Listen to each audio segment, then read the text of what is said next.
Today in this video, we'll be going over the pros and the cons of living in Arizona. And the number one thing that I hate is the dry heat.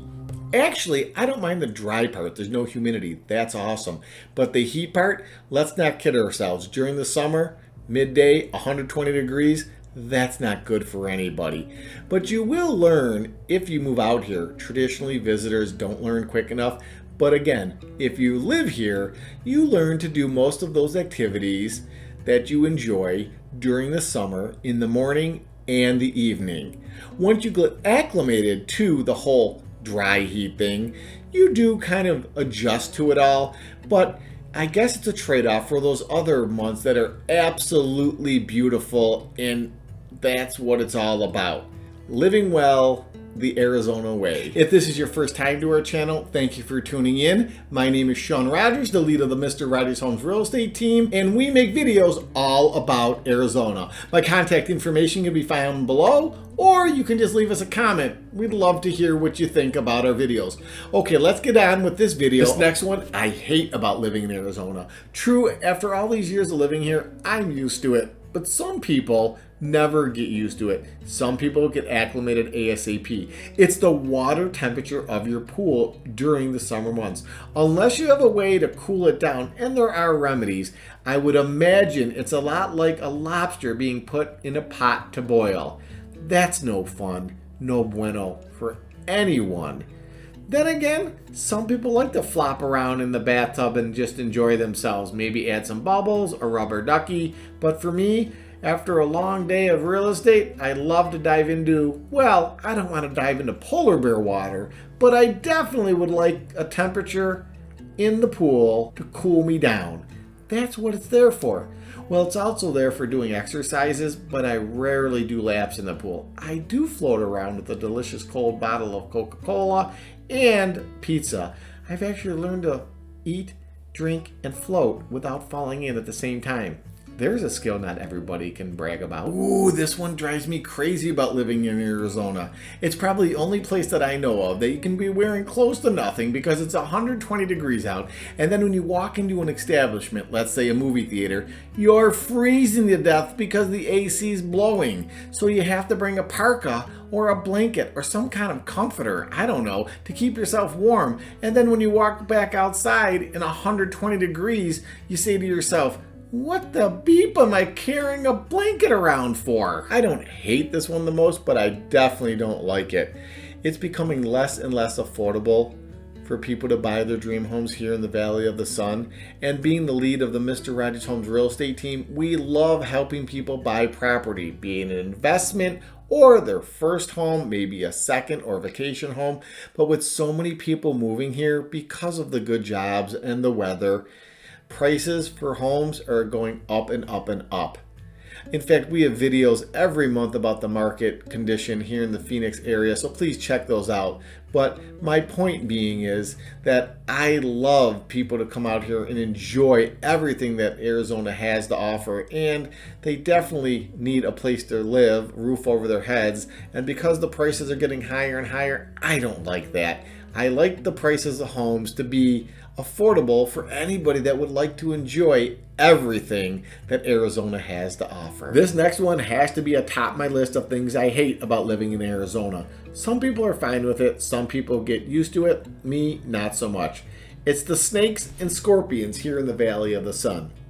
Now, let's break that down. Snakes, I really don't have a problem with because I'm not out there. I, knock on wood, have not even seen one after all the years of living in Arizona.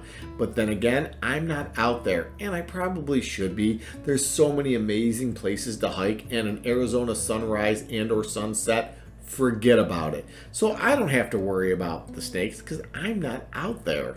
Scorpions, different story. When you go to rent or buy a property, traditionally what you want to do, or we would recommend, is you obtain a professional pest control, and they will check the perimeter of your property inside and out to see if those little hellions, scorpions, are about or on your turf. No pun intended. If they are, they're treatable. Here's a little trivia about scorpions. One, They glow in the dark under a black light like one of those glow sticks. Green, neon, I guess that's the only Achilles heel those little guys have. 2, when a pest control company is treating the property for scorpions, unless it's a severe case, and I'm not a bug expert, but you'll get the gist here, they're actually spraying the house for the bugs that the scorpions eat, aka the scorpion's food. Once you remove the scorpion's food, crickets, spiders, beetles, etc., the scorpions don't have all the reasons to come to your property, so they kind of stay away. There's also fruit trees, and obviously that's a food source. So my point being, if you don't have fruit trees, you don't have to worry about that. And if you spray your property for the food bugs that the scorpions eat, you don't have to worry about them either. As a matter of fact, once the pest control company either sets you up on a plan or tells you what they have found, you can actually spray your property yourself by going to a local hardware store and purchasing the bug spray material and treating your house once a week, once a month, once a year, whatever makes you happy. My point being is, it's a give and take. Beautiful weather most of the year, other than the living on the surface of the sun during the summer months, and the bugs come along with it. But on that note, there are a lot of beautiful things to see in the wild. Wild horses, the hummingbirds, I'm still mesmerized by them. I think this is the one I love the most about living in Arizona. Not worrying about the weather ruining your outdoor events. Now, I'm originally from back east. So for example, if I plan to go jet skiing, hang out at the beach with my friends, have a good time in the sun, we always worried that the weather was going to turn on a dime. And you know what? Usually it did. That kind of threw a wrench in the party plans or the entertainment plans or the outdoor events that you were really looking forward to. And when you only have so many days to enjoy the sunshine, typically back east, April or May until August, it really hurts when it rains on the weekends. Here, I'm telling you, 99.9999% of the time, you can plan whatever you want, and it's going to be sunny. Unless, of course, you want to drive to the snow. That's up to you. You can plan your outdoor events, and you don't have to worry that as soon as you get on hole 1, the sky opens up and pours down on you and you have to call it a day. That, to me, is worth its weight in gold. One thing that I love about living in Arizona, and I'm not sure everybody's on the same page here, leave me a comment on what you think, but the dust storms, some people call them haboobs, but they roll in. If you've ever seen the movie The Scorpion King, you know exactly what I'm talking about. I just find them breathtaking. Then again, I usually view them from afar. So the sky turns different colors. It's just totally amazing to me. But again, I'm not standing in the middle of the desert when one hits, or I haven't yet. So that's one thing that I love about living in the desert. It sure is entertaining when they come around, but they're only here for a certain time of year. Now this next one's kind of funny. I'm not sure if it falls under the category of things I love about Arizona or the things I hate about Arizona, but we have about 299 days of sunshine. Personally, because I'm from back east, I love the sunshine. I don't ever want to see snow again.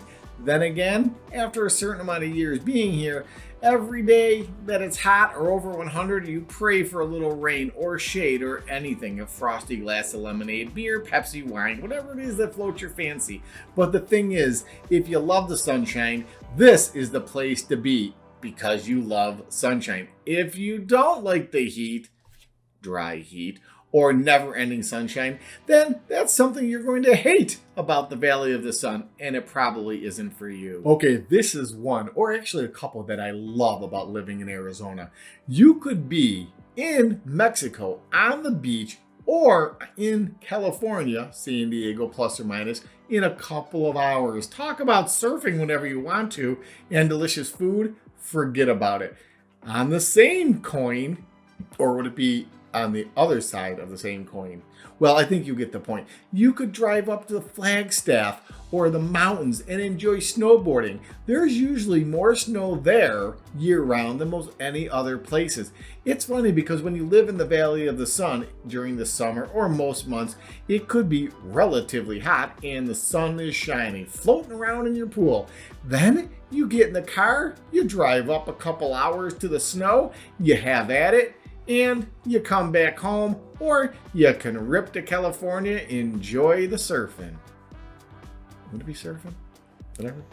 I hope you're enjoying this video so far. If you are, please click that like and subscribe button. That would be amazing. Here's a little bit of trivia about Arizona. It's home to the Four Peaks Brewery. So if you like beer, that's an establishment you definitely want to check out, especially if you're thirsty.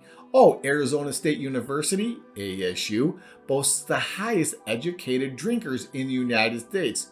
I guess that's something to be proud of, right? I don't know. Maybe. Okay, here's two more things that I love about Arizona, both vehicle related. One, the roads here are so neat and clean and smooth. There's no potholes.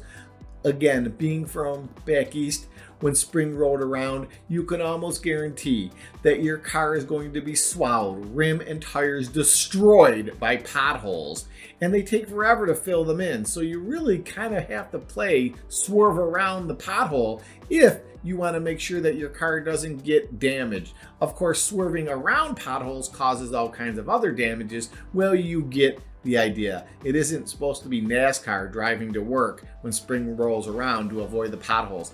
And number two, cars don't rust out here. I'm still in awe to see how beautiful vehicles are, interior and exterior, when it comes to no rust. I think it's because most of the places that have snow, some of them use salt.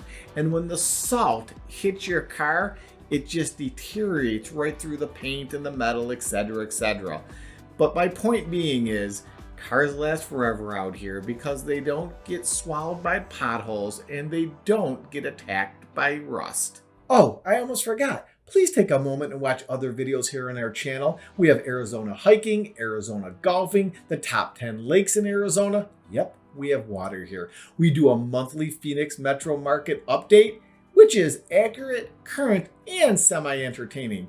Tons of free real estate advice, and of course, homes for sale in the Valley of the Sun. Until next time, please take care. God bless America. Talk to you soon.